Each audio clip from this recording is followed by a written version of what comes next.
Muito obrigado, Sr. Presidente, Sr. Ministro, Sra. Secretária de Estado, Sr. Secretário de Estado. Sr. Ministro, julgo que há uma afirmação com a qual estamos todos de acordo.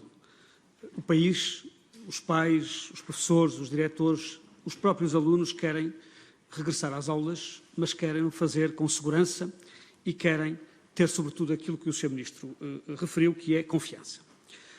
Na última audição regimental, quando o Sr. Ministro esteve aqui, ainda não se conheciam grande parte das medidas que então foram anunciadas ao país. E o Sr. Ministro foi confrontado com um conjunto de perguntas, de dúvidas, de inquietudes, em que os vários grupos parlamentares, ou pelo menos a generalidade dos grupos parlamentares, questionou o Sr. Ministro sobre a forma como é que iriam ser resolvidos.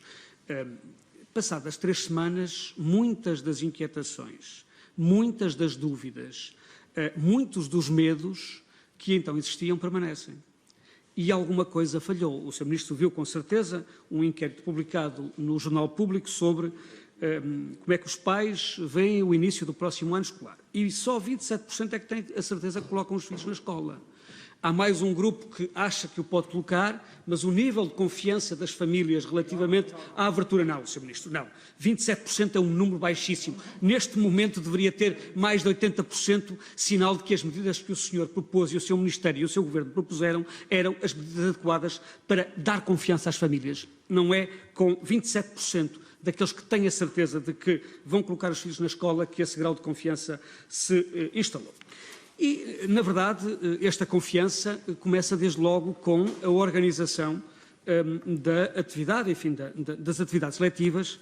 E há um aspecto que é extraordinário, Sr. Ministro, que tem a ver com o facto como as orientações têm sido elencadas. O Sr. Ministro tem tratado este ano não como um ano excepcional, mas como um ano normal. E utilizou um conjunto de orientações onde descobriu uma fórmula mágica chamada quando possível, sempre possível, desde possível, e julga que com esse bemol, permita-me que o trate assim, resolve os problemas todos. E o exemplo mais, enfim, eu ia dizer caricato, relativamente a esta matéria tem a ver com o distanciamento. O Sr. Ministro agora insiste a dizer que é 1 metro, mas temos que olhar para as outras medidas. Ó Sr. Ministro, enfim, com rigor científico, ou é 1 metro ou não é 1 metro. Não há duas leituras. Se 1 metro é o distanciamento necessário para que, em segurança, os alunos possam assistir às aulas, não se pode dizer quando possível. Porque, nesse caso, eu gostava que o Sr. Ministro me explicasse qual é a razoabilidade destas condições sobre o nível de risco aceitável e controlável. O Sr. Ministro diz, mas há outras medidas. Mas, se utilizar este argumento, não é preciso metro nenhum, porque no limite, não sendo possível em nenhuma escola, todos os alunos podem estar a menos de 1 metro. E, portanto, qual é a razoabilidade, qual é o grau de confiança, qual é a mensagem clara, eficaz, rigorosa, que o senhor transmite às famílias e, se a transpusermos para outro tipo de atividades, afinal, existe ou não existe distanciamento. E eu julgo que um dos problemas maiores que tem falhado tem sido exatamente este tipo de mensagem. Eu relembro que o Sr. Ministro começou por dizer, enfim, alguns em julho, que não haveria desdobramento de turmas. A Sra. Diretora-Geral da Saúde começou por afirmar que seria necessário um distanciamento mínimo de 1 metro entre alunos.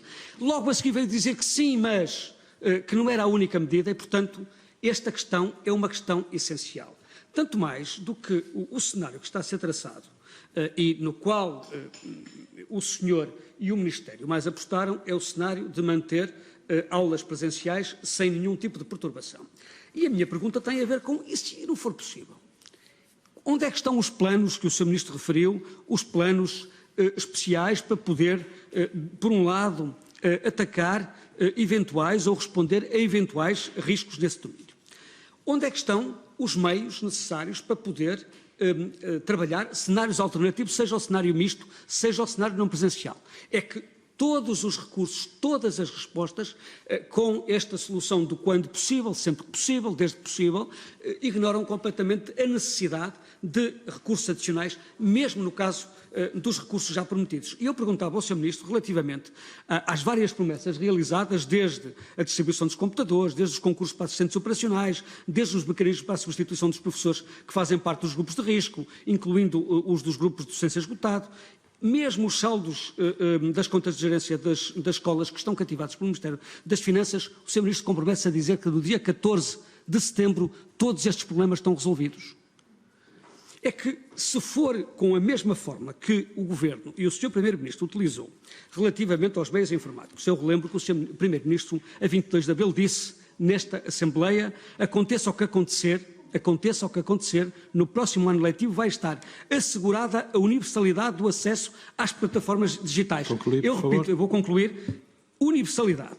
Nós vemos agora que, afinal, dos 400 milhões prometidos pelo Governo, se retirarmos os valores do IVA, são 300 milhões. Mas em 2020 são só 157 milhões. Foi o Sr. Ministro que deu a sua palavra de honra neste Parlamento, dizendo que no início de setembro haveria universalidade no acesso aos meios informáticos.